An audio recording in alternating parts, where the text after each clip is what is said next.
देखिए, हम तो ये कह रहे हैं कि ये लोग संविधान की दुहाई देते हैं, तो अगर संविधान के तहत कोई काम किया जाएगा तो उसका भी विरोध करोगे।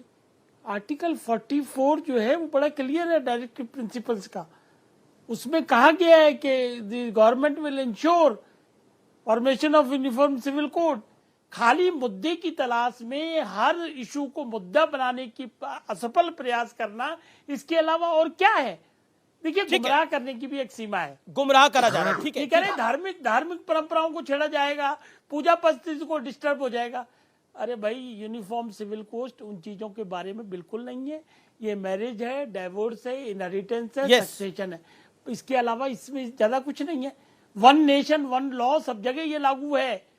ये जो अलग अलग डिवीजन करके जो पर्सनल लॉ बने हुए हैं, लेकिन विपक्षी एकता बात है जो ओके ठीक है, यू मेड योर पॉइंट। विपक्षी एकता के तूफान की जिसका जिक्र संजय निरुपम और अनुराग भदौरिया कर रहे थे, सुधांशु, उसका जवाब क्या है? वैसे ये जो विपक्षी एकता के तूफान की बात करते हैं अमीश जी, विपक्षी एकता में उससे ज्यादा घमासान है। कैसे? और कर्नाटक की कांग्रेस की विजय के बाद वो घमासान और बढ़ गया है। जैसे अब केजरीवाल जी बेचारे याचक की तरह घूम रहे हैं कांग्रेस से कि राज्यसभा में हमारे बिल का समर्थन कर दो, वो कहने को तैयार नहीं है। कांग्रेस ललचाई नजरों से देख रही है कि क्या ममता दीदी मेरे को सपोर्ट करेंगी, मगर वो सपोर्ट करने को तैयार नहीं है। और जहां तक वो कह रहे हैं जो जहां मजबूत है वहां लड़े, तो जो जहां मजबूत है वहां तो लड़े ही है। क्या केजरीवाल जी हमसे दिल्ली में नहीं लड़े? हमने 7 सीटें जीती हैं। जहां पे कांग्रेस मजबूत थी, तो राजस्थान हो या मध्य प्रदेश हो, हमने सारी सीटें जीती हैं जी। और गुजरात में हमने सारी सीटें जीती हैं। तो उसमें तो कोई तूफान की बात नहीं है और इसमें कोई तूफान नहीं है। ये जाति, क्षेत्र, भाषा और विशेषकर जातियों में बांटकर जो तूफान खड़ा करना चाहते हैं, तो हिंदी के प्रख्यात कवि जयशंकर प्रसाद जी की कविता की वह पंक्ति कहना चाहता हूं जो हमारी तरफ से भारतीय जनता पार्टी और मोदी जी के लिए लागू होती है। जातियों का उत्थान पतन, आंधियां झड़ी प्रचंड समीर, खड़ा देखा झेला हंसते, प्रलय में पले हुए हम वीर। हम 70-71 सालों से यह तूफान देख रहे हैं और हम तो उस विचारधारा के हैं जो 500 साल बाद देश का क्या होगा वो भी सोचती है और 5000 साल पहले देश का क्या सोचती है। तो आंधियों तूफानों के बहुत आए, ये सब चीजें तो केवल मौसमी फल की तरह हैं और वो भी किसी नकारात्मक आधार पर बनी हुई किसी गठबंधन ने 5 साल क्या 2.5 साल भी पूरा किए हो तो हमारे सहयोगी मित्र और विपक्षी मित्र बता दें। ठीक है संजय निरुपम, अगर हम देखें महाराष्ट्र जहां से आप आते हैं वहां पर भी हमें डिफरेंसेस दिखते हैं। सावरकर को लेकर उद्धव ठाकरे का विचार अलग है, राहुल जी का विचार अलग है। अध्यादेश को जो कि ऑर्डिनेंस दिल्ली के बारे में आया है उस पर शरद राव पवार की राय अलग है, नीतीश कुमार की राय अलग है और आपकी राय अलग है क्या, और अखिलेश यादव की राय अलग है।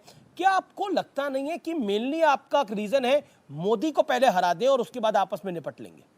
47 साल पहले 1977 में कांग्रेस के खिलाफ जब एक अपोजिशन यूनिटी की एक बात शुरू हुई जेपी के नेतृत्व में, तब उसमें जनसंघ का विलय हो गया था जनता पार्टी में। और तब क्या वो नकारात्मक राजनीति थी? क्या ये मौसमी लोग थे? इसका जवाब उनको देना चाहिए। एक पर रह गई बात हमारे अंतर विरोधों का, बहुत अच्छा सवाल है। इतना याद रखिएगा, राजनीति जो है वो असंभव को संभव करने की एक कला है और इसमें जितने भी अंतर विरोध हैं सारे अंतर विरोध धीरे धीरे खत्म हो जाएंगे। हमसे बड़े अंतर विरोध इनके यहाँ हैं। महाराष्ट्र में 3 दिन पहले यहाँ के मुख्यमंत्री ने पहले पन्ने पर एक फुल पेज ऐड दिया कि दिल्ली राष्ट्र में नरेंद्र मोदी, महाराष्ट्र में एकनाथ शिंदे। आखिरकार भारतीय जनता पार्टी ने उनसे माफी मंगवाई और उनसे अपना पूरा ऐड वापस लेने को कहा गया और दूसरा ऐड दिया गया कि नहीं जी गलती हो गई। तो अंतर विरोध तो यहां पर भी है, फिर भी सरकार तो चल रही है। बिल्कुल आपकी तो बात, आपने बिल्कुल सही बात बोली और सही एग्जांपल को कोट किया। लेकिन सावरकर के मुद्दे के ऊपर कांग्रेस का स्टैंड क्या है? सावरकर को गद्दार कह चुके हैं राहुल गांधी, माफी वीर कह चुके हैं और जो खबर है शरद राव पवार ने इस पूरे मामले में डाटा कांग्रेस को और कहा कि इस तरह की बातें मत करिए, इससे गठबंधन पर खराब असर पड़ता है, पार्टी पर और पूरे एमवीए पे खराब असर पड़ता है। सावरकर के मुद्दे पे निश्चित तौर पर कांग्रेस पार्टी की एक भूमिका है, शिवसेना की अलग भूमिका है और एनसीपी की भी एक भूमिका है। लेकिन ये जरूरी नहीं कि हम तीनों एक ही तरह से सोचें। हाँ, निश्चित तौर पर एक दूसरे की भावनाओं का, एक दूसरे की भूमिकाओं का सम्मान करना सीखना चाहिए और एक दूसरे की भूमिकाओं का सम्मान करेंगे तो ही एक अपोजिशन यूनिटी बनेगी। तो आने वाले दिनों में चाहे केजरीवाल हो या अखिलेश यादव हो या बहन जी हो या फिर ममता दीदी हो या फिर साउथ के हमारे सभी लोग या पवार साहब हो या शिवसेना हो, सबके जो सबके साथ जो मतभेद है उन मतभेदों को Not your time. एक कॉमन मुद्दे के ऊपर जी। एक आम सहमति तैयार संजय करके जी, opposition unity आप बनेगी। इसके लिए भारतीय जनता पार्टी चिंता ना करे। वो कह रहे हैं कि अगर आप मौसमी हैं तो पहले आप भी मौसमी थे जब आपने इमरजेंसी के बाद गठबंधन कर लिया था और इंदिरा गांधी, स्वर्गीय इंदिरा जी को हरा दिया था चुनाव। जब इमरजेंसी लगी थी निश्चित रूप से जनसंघ का दीपक हमने बुझा दिया था, मगर हम सकारात्मक थे तो अंतर क्या पड़ा कि उसके बाद जब कमल खिला तो ऐसा कमल खिला कि वो जनता पार्टी के लोग कहां गए, अब जनता परिवार कहां है, क्षेत्रवादी जातिवादी दलों में विघटित होकर जहां तहां रह गए और भारतीय जनता पार्टी इतनी ऊपर गई। और वह क्या था, मैं ईमानदारी से कहना चाहता हूं, जब वो गठबंधन टूटा था नकारात्मक था ना, इसलिए 2.5 साल नहीं चला। और अटल जी ने उस समय जब गठबंधन टूटा था तो एक बात कही थी, आप लोगों ने अटल जी की बड़ी फेमस कविता सुनी होगी, गीत नया गाता हूं। उससे पहले उन्होंने एक कविता लिखी थी, गीत नहीं गाता हूं। जब गठबंधन टूटा था तो उन्हें इतना दुख हुआ, उन्होंने जो लिखा था, और वही हश्र इनका भी होने वाला है। वो पंक्ति ये थी कि बेनकाब चेहरे हैं दाग बड़े गहरे हैं, बेनकाब चेहरे हैं दाग बड़े गहरे हैं, टूटता तिलिस्म आज सच से भय खाता हूं, गीत नहीं गाता हूं, गीत नहीं गाता हूं। और आज आप देख लीजिए गठबंधन में जो जो आने वाले हैं सब भ्रष्टाचार के आरोपी चेहरे हैं, सब दागदार चेहरे हैं। लोकतंत्र की बात कहने वाली सारी पार्टियों ने अपनी पार्टी में राजतंत्र स्थापित कर लिया है, एक ही परिवार के हाथ में पार्टी का नेतृत्व उत्तरोत्तर चलता चला आ रहा है। तो बेनकाब चेहरे हैं दाग बड़े गहरे हैं, इसलिए वह बात जो उन्होंने कही थी, आपका अभी गीत गाने की कोई संभावना नहीं है। मैंने आप ही के उदाहरण से, अपने अनुभव से बता दिया, अपनी पार्टी के अनुभव। ठीक है, अच्छा आप कह रहे हैं मैं गीत नहीं गाता हूं, लेकिन मेरे साथ अनुराग भदौरिया हैं, वो गीत गाना चाहते हैं। अनुराग, आपके पास कौन सा गीत है जो आप सुनाना चाह रहे हैं? और लेकिन आपके नेता तो कह रहे हैं कि ये जो यूसीसी की बात कर रहे हैं, ये विभाजन की बात कर रहे हैं समाज के अंदर। मतलब ये समझाइए, समाज में विभाजन इससे कैसे हो जाएगा? यूनिफॉर्म सिविल कोड से बता रहा हूं, हम लोग तो जनता के गीत गाते हैं ना, ये अपना गीत गाते हैं। और आजकल अच्छी बात है, ये गीत नहीं गाते हैं, पता क्यों? क्योंकि उनको मौसमी का बारे में पता है, मौसमी कौन है। अरे भैया, मौसमी तो आप ही हो, जाके पीडीपी के साथ सरकार बनाते हो, उसके बाद फिर आपकी खत्म हो जाती है। और जाके जेडीयू के साथ बिहार में सरकार बनाते हो, वो वही तो मौसमी रूप है। फिर जाके शिवसेना के साथ सरकार बनाते हो, फिर उसके साथ भी खत्म हो जाती है। फिर आपने पासवान जी के साथ बनाई थी, जो बैठे हैं प्रवक्ता, अभी आपको सपोर्ट कर रहे हैं। इनकी झोपड़ी में आग लगाने वाले तो आप ही लोग हो। इनकी झोपड़ी उड़ गई और यहां बैठे डिबेट कर रहे हैं। इनसे पूछो, इनकी झोपड़ी कौन लेके गया? इनकी झोपड़ी में आग किसने लगाई?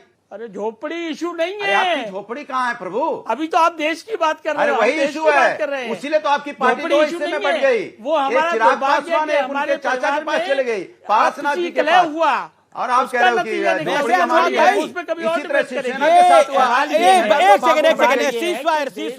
देखिए, आप दोनों मित्र भी हैं, अनुराग और ए.के. वाजपेयी, और चाचे भतीजे की लड़ाई का अनुभव आपको भी, अनुराग भाई, बहुत ज्यादा है। गलत तो नहीं कह रहा मैं? चचा के साथ तो आपका भी झगड़ा हुआ था, फिर परिवार में सब एक हो गया ना। जरा इनको भी समझा दीजिए, ये ए.के. वाजपेयी को भी समझा दीजिए कि चाचा भतीजा को कैसे एक करा जाए। आपने भी तो एक करवाया था ना चाचा भतीजा को। अखिलेश जी और शिवपाल यादव जी में झगड़ा हुआ था, वो एक हो गए बाद में। तो चचा भतीजे का अनुभव तो आपको भी जबरदस्त है। मेरा सवाल है कि नहीं? झोपड़ी में तो आपकी भी आग लगाई थी, झोपड़ी में तो आपकी भी आग लगी थी। वो किसने लगवाई थी?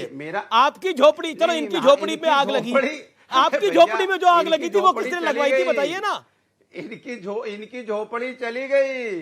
अरे तो आपकी जो लगी थी वो कैसे लगी थी? पूछो इनकी झोपड़ी कहां गई।